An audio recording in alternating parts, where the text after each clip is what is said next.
What do I do if I get an RFE, or what do I do if I get denied?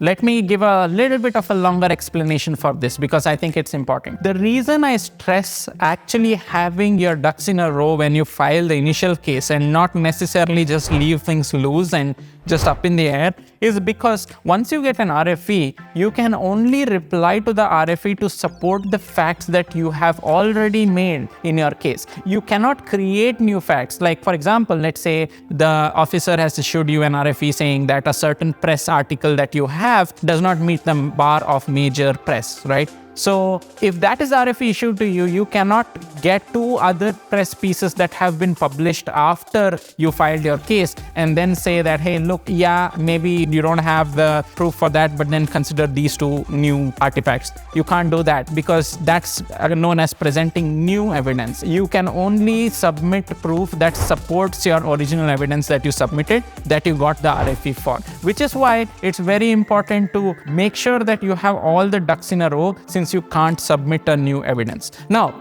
that's the RFE part. Let's talk about what happens after you respond to an RFE and then, what are the different branches that sort of sequence takes. From what I have seen in other people's profiles so far, once you get an RFE, you reply to the RFE, you get a decision, you get an approval or a denial. So if you get the denial, it's not necessarily the end of the world. Here are your options like after you get denied. You basically have in general 3 options. The first option is the administrative appeals office, file for an appeal, and then they'll revisit your case, they'll reopen your case, see if there was a wrongful denial, and then they'll approve the case or overturn the initial decision if actually they find that there was a wrongful denial. However, I must mention that of all the AAO petitions that I have seen, it's all public information available. Very, very, very few cases the original decision has been overturned. Most of them, the original decision keeps getting upheld. Now, the second option is,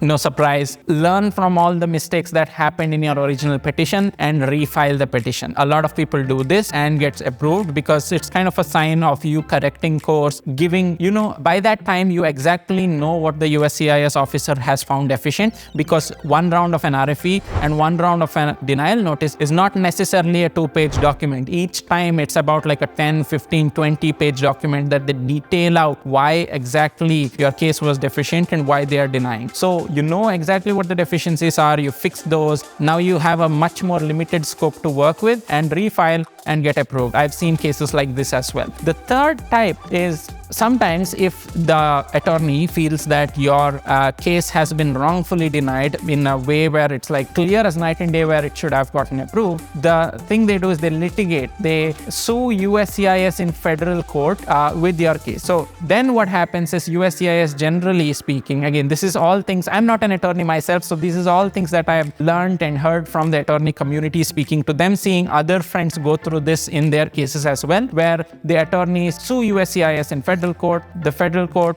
orders USCIS to defend itself, USCIS reopens the case and sees that, hey, if there is a wrongful denial, they're like, we'd rather overturn the decision here and approve it rather than go to federal court and fight this out. So I've seen all these 3 types of ramifications happen. So if your EB1A gets denied or if you have an RFE, it's not necessarily the end of the world. Although I, through the Smart Green Card program and my entire team, help folks to make the initial profile and initial arguments itself so watertight that it doesn't necessarily lead to this kind of outcome. It takes a lot of effort to make these videos and bring it to you to help you out in your immigration journey. So please like, share, and subscribe to this channel and click the bell icon so anytime I publish a video about the EB1A, you get notified and you are well prepared for that journey.